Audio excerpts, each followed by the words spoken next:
Hello food lovers, welcome back to my channel. ఇవాళ ఒక మంచి స్నాక్స్ ఐటెంతో మీ ముందుకు వచ్చేసాను. చాలా సింపుల్గా గవ్వలు ఎలా చేయాలో చూపిస్తాను.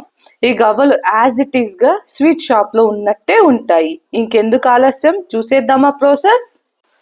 ముందుగా ఒక బౌల్లోకి 250 గ్రామ్స్ మైదా తీసుకోండి.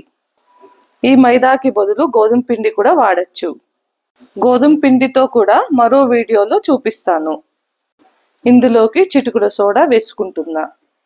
ఈ 250 గ్రామ్స్ మైదాకి ఈ చిటికెడు సోడా సరిపోతుంది. ఇందులోకి 2 టేబుల్ స్పూన్ కాంచిన ఆయిల్ని వేసుకోవాలి. కావాలంటే నెయ్యి కూడా వేసుకోవచ్చు. ఆయిల్ వేసిన తర్వాత బాగా ఉంటలు లేకుండా కలుపుకోవాలి. ఇలా ఒకసారి బాగా కలిపాక ముద్దగా రావాలి.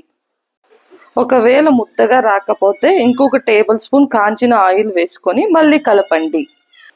చూడండి, నాకు ముద్దగా రాలేదు కాబట్టి ఇంకొక టేబుల్ స్పూన్ ఆయిల్ వేసుకుంటున్నా. చూడండి, ఈ విధంగా ముద్ద అనేది బాగా గట్టిగా కట్టాలి. ఇలా వస్తే గవ్వలు అనేది బాగా క్రిస్పీగా కరకరలాడుతూ చాలా బాగా వస్తాయి.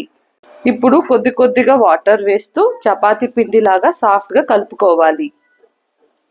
మరీ హార్డ్గా కాకుండా మరీ సాఫ్ట్గా కాకుండా మీడియంగా కలుపుకోవాలి. ఇలా వాటర్ పోసుకుంటూ నెమ్మదిగా కలుపుతూ ఉండాలి. చూసారా, కలుపుకున్న తర్వాత ఈ విధంగా సాఫ్ట్గా రావాలి. ఇప్పుడు ఒక 15 మినిట్స్ సైడ్కి పెట్టి కొద్దిసేపు నాననివ్వాలి. 15 మినిట్స్ తర్వాత మూత తీసి మరోసారి పిండి బాగా కలుపుకోవాలి. ఇప్పుడు చిన్న చిన్న బాల్స్గా చేసుకుంటూ ఒక్కొక్కటి పక్కన పెట్టుకోండి. జామున్ అంత సైజ్ బాల్స్ చేసి పెట్టుకోండి. బాల్ సైజ్ పెద్దగా ఉంటే మందంగా వస్తుంది. దానివల్ల గవ్వలు క్రిస్పీ అనేది పోతుంది. బాల్ సైజ్ పెద్దగా ఉండడం వలన తినేటప్పుడు మెత్తగా ఉంటాయి. కాబట్టి చిన్నగా బాల్ సైజ్ ఉండేలా చూసుకోండి. ఈ వీడియోలో చూపించినట్టు బాల్ సైజ్ని ప్రిపేర్ చేసుకోండి. ఇలా అన్ని చిన్న చిన్న ఉంటలు రౌండ్గా చేశాక ఇప్పుడు గవ్వలు ప్రిపేర్ చేసేకు మన ఇంట్లో ఉన్న జాలరీతోనే మీకు నేను ఎలా చేయాలో చూపిస్తాను. మీ దగ్గర గవ్వలు చేసే చెక్క ఉన్నా దాంతో చేసుకోవచ్చు. ఇప్పుడు ఒక్కొక్క బాల్ని తీసుకొని ఇలా బొటన వేలుతో కొద్దిగా ప్రెస్ చేస్తూ సాగనివ్వండి. ఈ వీడియోలో చూపించినట్టు ట్రై చేయండి. చూడండి ఎంత ఈజీగా గవ్వ షేప్ వచ్చిందో. ఒక 2-3 బాల్స్ కి ట్రై చేస్తే మీకే వచ్చేస్తుంది కొత్తగా చేసే వాళ్ళకి. ఇలా మొత్తం అన్ని గవ్వ షేప్ చేసుకున్నాక ఇప్పుడు ఈ గవ్వలన్నీ ఫ్రై చేసుకుందాం. ఇలా పాన్ లో డీప్ ఫ్రై చేయడానికి ఆయిల్ పోసుకోండి. ఆయిల్ వేడి అయ్యాక ముందుగా టెస్ట్ చేయడానికి ఒక గవ్వ వేసి చూసుకుందాం. చూసారా, గవ్వ అనేది బాగా ఫ్రై అవుతుంది కాబట్టి ఆయిల్ వేడి అయినట్టే. ఇప్పుడు గవ్వలు అనేది ఆయిల్లో వేయండి.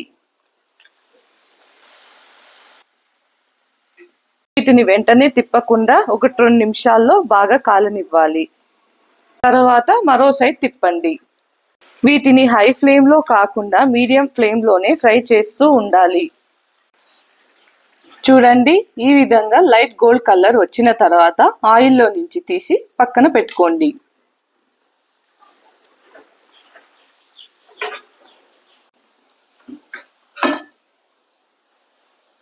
ఈ విధంగా జాలరీకి తీసుకోవడం వల్ల ఎక్స్ట్రా ఆయిల్ అనేది కిందకి కారిపోతుంది.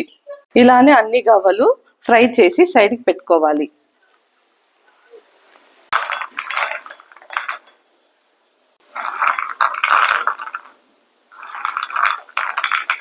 ఇప్పుడు గవ్వ బాగా క్రిస్పీగా వచ్చిందో లేదో ఒకటి ప్రెస్ చేసి చూద్దాం.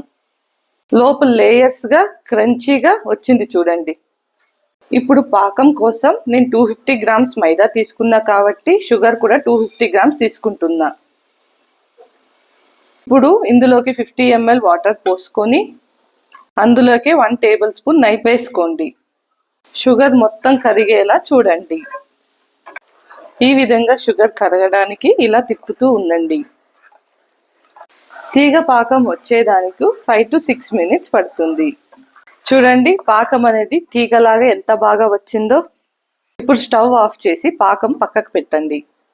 ఫ్రై చేసి పెట్టుకున్న గవ్వల్ని తీసుకొని పాకంలోకి వేసి బాగా కలుపుకోవాలి.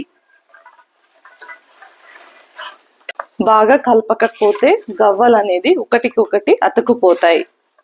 కొద్దిగా వేడున్నప్పుడే ఒక్కొక్క గవ్వ తీసుకొని పక్కన పెట్టుకోవాలి, లేదంటే గవ్వ అనేది అతుకుపోతాయి. ఇలా గవ్వలు మొత్తం చల్లారాక చూడండి గవ్వలు ఎంత బాగా క్రిస్పీగా ఉన్నాయో. ఈ గవ్వల్ని మనము 1 నెల స్టోర్ చేసి పెట్టుకోవచ్చు.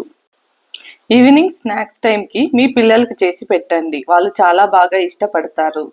నేను మీకు కావాలంటే ఇంకొక వీడియోలో బెల్లంతో గవ్వలు ఎలా చేయాలో చూపిస్తా.